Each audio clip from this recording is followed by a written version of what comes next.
The Retro Lounge is a look back into the archives of the Recruiters Lounge podcast with Jim Stroud and Karen Mattinen. The Recruiters Lounge podcast posted weekly between the years of 2005 and 2010. With energy, wit, and opposite points of view, Jim Stroud and Karen Mattinen discussed, debated, and squabbled like children over HR issues that affected the workplace and society overall for the benefit of all who would listen. Another point I would highlight is actually this month we're expecting to break even this month. So when you do that, you go from being just venture capital funded, even though we have great venture capitalists with Sequoia Capital and Greylock Ventures, to being a real business where you take in more money than you spend, and that's a good indicator that you have a real business. That was the voice of Konstantin Guericke, co-founder and VP of Marketing at LinkedIn. This interview was done April 4th, 2006, around the time where LinkedIn was just starting to get profitable and introduce premium features. Listen to how it was back then at LinkedIn after this. Recruitment marketing, as compared to maybe employer branding, is all about getting your message and your story in front of the right audience. It's a lot to manage, and what Proactive Talent does for our clients is we help centralize, so you have one partner, one vendor to help you manage all those relationships. And not only that, we help you track the effectiveness of every media dollar you spend on hiring, so that you know in real time that you're getting the greatest ROI for your marketing investment to attract great talent into your company. We help our clients with recruitment marketing in a couple ways. One is in recruitment marketing strategy. And with that, we really take the time to help you build the right strategy, and then we get mutual approval on that strategy before you spend a single dime. The other way we do this is through our agency of record service. This is a partnership with you where we're able to reach out to publishers on your behalf to negotiate better pricing, to execute on media campaigns, and really act as an extension of your team. Some of the benefits that our clients have seen working with Proactive Talent's recruitment marketing services is an overall reduction of 30% cost per applicant. That's really significant. It's showing that we're able to leverage great technology, programmatic, and we're also flexible and scalable. We're platform agnostic. We're always going to use whatever the greatest and latest technology is, whatever the best platforms are to help create efficiencies in your media purchasing, so that you're always on the cutting edge. For more information on Proactive Talent, visit them online at proactivetalent.com or click the link in the podcast description. Hi, I'm Jim Stroud. Welcome to the Recruiters Lounge. The Recruiters Lounge is a podcast of news, interviews, and commentary on the recruiting industry, and it was designed with you in mind. So sit back, relax, and enjoy your time in the Recruiters Lounge. You're in the Recruiters Lounge today with Konstantin Guericke, VP of Marketing for LinkedIn. How are you, Konstantin? Good, Jim. Thanks for having me on. All right. LinkedIn is, in my opinion, an essential tool for business people, but especially for recruiters. But I know that there may be one or two people on the planet who are unfamiliar with LinkedIn. For the benefit of those few people, could you explain what LinkedIn is and how it works? Yeah, LinkedIn is essentially a business network, and what it allows you to do is to leverage business relationships much more effectively. So one of the first things new users do when they come to the site is it helps them reconnect with people from their past, former coworkers, maybe former clients, former candidates, former classmates, and then helps you stay in touch. But beyond that, it's also in a way to discover who these people know and to get introductions and to manage your social capital. So that's basically what LinkedIn is about. Who created LinkedIn, and what was their inspiration behind it?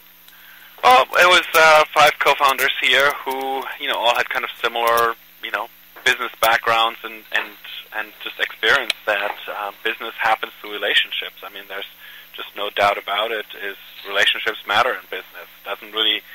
You can be in a very relationship-intensive business like recruiting or venture capital, where it's almost like nothing else really matters. But even if you are, just an executive at a generic company, or if you are like myself in marketing, I mean, just to give you an example of marketing, whenever I'm looking to hire a PR agency or something like that, is I don't go to, the yellow pages and pick one. What I do is I want a recommendation from one of my VP marketing friends. So before LinkedIn, I had to sort of send out these mail bombs to other VP marketing and ask them, hey, which PR agency are you using, and in order to get a recommendation. And now with LinkedIn, I can just do a quick search, and I find which of my VP marketing friends is recommending PR agency. So it's much more targeted. And so for recruiters, I mean, that's a lot of recruiters understand that LinkedIn is a great place to source passive candidates, but I think many recruiters have also found a kind of the flip side of things, that potential clients, they're looking for recruiters by referral, and I think most good recruiters get their business by referral, and so it's a way to be found by friends of their clients. LinkedIn's been around since, I think, 2003? Yes. More or less. When did you guys first know you had a winner? I think I started using it, probably may have been around you guys first started, late 03, early 04, somewhere in there, and got sort of hooked on it. But when did you guys first realize you had a winner with it? Well, it's been a gradual process, but there are a couple points I think that were relevant in our history. So in late 2003, maybe that's around time you joined, we experienced a kind of a rapid acceleration of the growth, and we knew that that LinkedIn, the utility is always going to be bound by how many other people are participating. It doesn't matter what great features we build if there's not enough people and profiles there. And we saw the growth really accelerate sharply, in late 2003. So that was a very important point. Another point I would highlight is actually this month. We're expecting to break even this month. So when you do that, you go from being just venture capital funded, even though we have great venture capitalists with Sequoia Capital and Greylock Ventures, to being a real business where you take in more money than you spend, and that's a good indicator that you have a real business. So it's unusual for a Web 2.0 company to be profitable. Yeah. I mean, I think we're kind of, one of the old Web 2.0 companies, so we've had a little more time than some of the new ones, and but we're also, very business focused, and I think when you focus on business, sometimes it's a little harder to get the attention of the users because business people are always busy. They don't have time, versus it's a lot easier to get the teens to upload photos and things like that. But on the other hand, it's a lot better to monetize because once business people come to your site and use it and get value from it, they tend to be willing to pay for that because, that's what they do with other business databases and business tools. Now, among your user base, you have a strong group of recruiters in your user base. What percentage would you say of all your customers are recruiters? So we have 100,000 recruiters by our counts. I mean, you never know exactly. Depends what people put in the title and the industry and so forth. But we've kind of done, aggregate all the different information. So we're pretty sure it's around 100,000. So we're 5 million registered users. So it's about 5%. Is that right? Yeah. Yeah, that's about right. So it's no, that doesn't sound right. I think 1 million. Carry to 1, more or less. Yeah. So anyway, 100,000 out of 5 million. I'll have to do the math off the air here. So it's a pretty good base, but it's obviously enough people in the non-recruiting industry to make it interesting for recruiters to be on there. Sure. Otherwise they wouldn't be. Well, how did you promote LinkedIn over the years? I mean, that's been kind of the most interesting part of the story, and I think the reason we got a lot of venture capital fairly early on was that LinkedIn is an incredibly efficient business. Essentially, our customers, our users, do our sales, our marketing, and our product development to a large extent for us. So, that's normally where most of the money gets spent in business, in addition to cost of goods. So our cost of goods is very low because we don't have to buy things and sell things. We just have to keep servers and bandwidth running, which is not insignificant at our size, but, it beats buying pet food and shipping it to other places. But in terms of, most of the time the marketing cost to get the word out, with LinkedIn it's pure word of mouth. So our users, if they really want to use LinkedIn to the max, they want to make sure all their good contacts are on there. So they invite people to LinkedIn, and that's how we grow. And essentially, even the users, and a certain user percentage, of course, converts to some of our premium accounts. But even the ones who don't, they're still really valuable users for us, because either they invite some people and help us in the sales and marketing department, or simply by putting in their profile, they help develop the product, because essentially that's what recruiters are paying us for, is for access to these opt-in profiles. And those, we believe, are much more powerful than a database where, people didn't choose to be in there. In LinkedIn, you always know when you're looking at someone, they chose to be on LinkedIn, and they say what kind of contacts they're interested in receiving, so you get a much better hit rate than with a database. Now, for a long while, I know from the very beginning, that LinkedIn was 100% free. But I believe last year, you guys started introducing premium services where you had to pay for certain things, like introductions and so forth. How was that initially received? So I think initially, some of the users, whenever you do something free and then you start charging for things, that's always a step where I think some people, prefer to stay free, and weren't quite sure, if it's worth upgrading to the new services. So essentially what we changed, and we had definitely recruiters in mind with that, and recruiters are, one of the main groups that has brought us to profitability, especially at the higher levels of the account. So our subscription prices range from $60 a year to $2,000 a year. So at the $60 or a couple $100 a year level, it's pretty broad-based, and actually not that many recruiters among that, because there's so many users paying it up at that level. But when you get to $2,000 a year, that's more often, it tends to people in recruiting and management consulting or investment banking who sort of derive enough value to get a good ROI on $2,000 a year. So, but the main capability that we really added is to search for people outside of your network, because before that you could only find people who are within your own network, and what happens is over time is your own network tends to get to a steady state once you're connected with the people that you know, and those people are connected to people they know. That's the network that you have. Unless you get to know more people, it's not going to grow. But the overall LinkedIn network tends to grow, much more rapidly. So the gap between what's in your network and what's in the overall network tends to grow over time.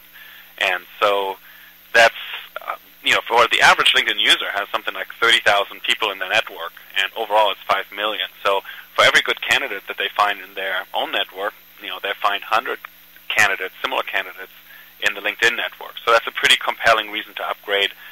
The other reason is often to contact people directly. As a recruiter, as you may know, you often need to contact people a lot, and you kind of wear out your welcome asking people for introductions all the time. So, so being able to contact people directly, has been very positively received by recruiters. But that's not to say that if people, had a choice, they'd rather pay nothing than pay something. But I think more and more people are realizing, hey, it's worth it, and I think a lot of people are reassured that we're actually charging, especially the general users, because they don't want to invest the time putting up their profile for a company. They want that company to be around, and you can only collect venture money for so long. At some point, you need to earn a profit. Okay. Now, I noticed that also from your initial offering of networking for businesses and recruiters and so forth, you started adding to your services, allowing people to search for jobs with LinkedIn. Also, looking for people who want to look for recommendations on particular services. You also have tools that people can download, like the LinkedIn toolbar, and I think a recent tool where it helps you manage your mail. That's in beta. I guess I'm saying that because I want to know what is the overall master plan for LinkedIn? Where you guys hope to be in, say, 5 years from now? Yeah, it's interesting. We get sort of two kinds of feedback from recruiters, and sometimes they have very specific feedback. It's like just help me with this search and make it more efficient and so forth, and that's great feedback to have.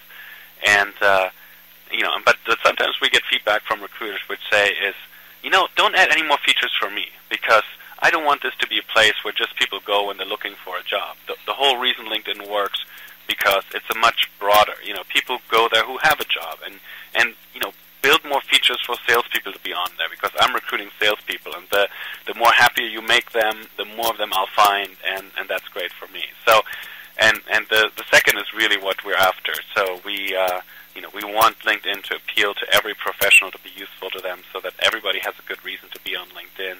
And so that's where we're really branching out to, a lot of people understood that relationships really matter in sort of the recruitment or job-finding context, depending on which side you look at it from. But it very much depends, is also relevant in the sales context, right? Mm-hmm. If you have an account you want to sell into, either you can, of course, just look on LinkedIn and try to find the person there that you want to speak to and either contact them directly or get introduced.